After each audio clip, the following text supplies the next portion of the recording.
Hello friends, आज की इस वीडियो में मैं आप लोगों को एक करंट पॉलिटिक्स से रिलेटेड टॉपिक के बारे में बताऊंगा। और ये रिलेट करता है महाराष्ट्र की जो पॉलिटिक्स अभी चल रही है। बहुत ही ज़्यादा उथल पुथल चल रही है।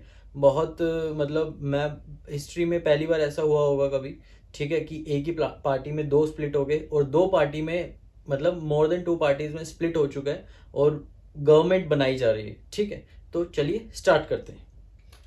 आज का जो टॉपिक रहेगा एंटी डिफेक्शन रहेगा। एंटी डिफेक्शन में आपको एक जनरल आइडिया दे देता हूँ। एंटी डिफेक्शन क्या होता है कि किसी भी MP MLA member of parliament या मेंबर ऑफ लेजिस्लेटिव असेंबली का जो मेंबर होता है उसको दूसरी पार्टी में जाने से रोकना, वो अपने फायदे के लिए। मतलब एक तरह से जो पॉलिटिशियंस है वो सोशल सर्विस कर रहे हैं, एक तरह से पीपल्स रिप्रेजेंटेटिव्स है, लेकिन वो अपने फायदे के लिए दूसरी पार्टी में चले जाते हैं।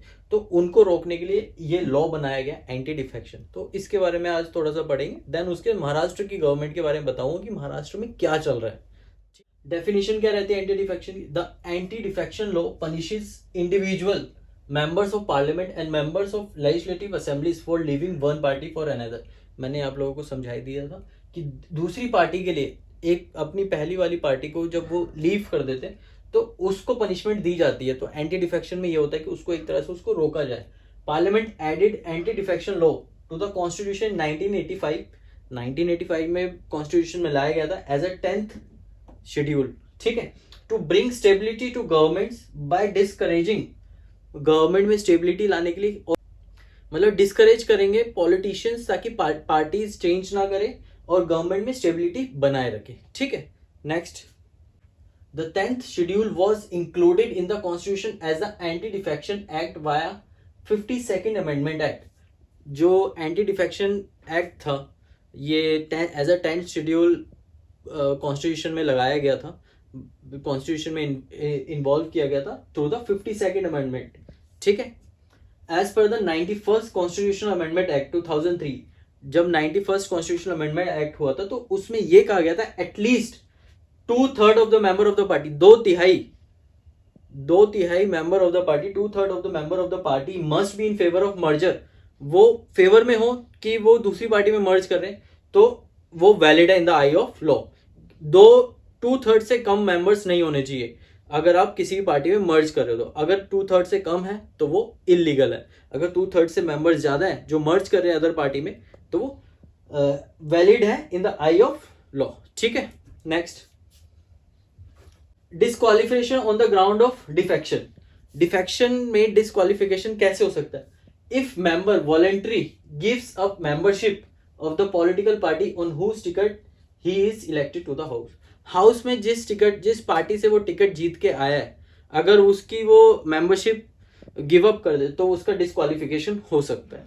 ठीक है, सेकंड, इफ ही वोट और abstain from voting in the house contrary to any direction given by, अगर वो वोट कर रहा है या नहीं कर रहा, मीन्स कि अगर वो जो पार्टी से रिलेट करता है उस पार्टी के अगेंस्ट में वोट कर रहा है या वोट करने से रोक रहा है अपने आप को तो भी उसका डिस्क्वालिफिकेशन हो सकता है।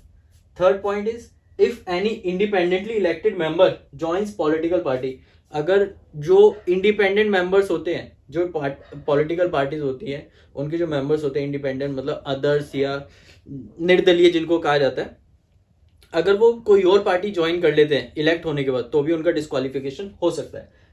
इफ एनी नॉमिनेटेड मेंबर, जो नॉमिनेटेड मेंबर्स आप लोगों को जैसे पता है कि राज्यसभा में 12 नॉमिनेटेड मेंबर्स होते हैं। ठीक है, और लोकसभा में आपके 2 नॉमिनेटेड मेंबर्स होते हैं।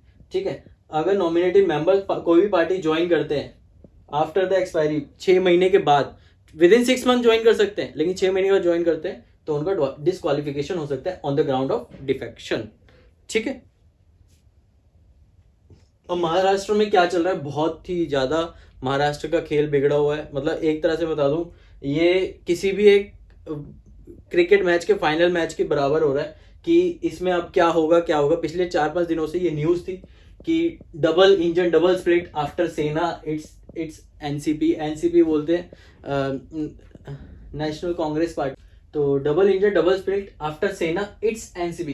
सेना में डबल एक तरह से स्प्लिट हो गया था। जो एकनाथ शिंदे थे शिवसेना के जो एक पार्टी के मेंबर थे एकनाथ शिंदे, उन्होंने शिवसेना से अलग होकर एक अपनी दूसरी शिवसेना बनाई और उन्होंने बीजेपी के साथ मिलकर सरकार बना ली। ऐसे ही अब एनसी नेशनलिस्ट कांग्रेस पार्टी में हुआ है। जो शरद पवार जी की पार्टी थी, उनके जो छोटे भाई थे अजीत पवार, उन्होंने अपने फेवर में जो उनके मेंबर्स थे वो उनको लेके उन्होंने अलग एनसीपी बना ली।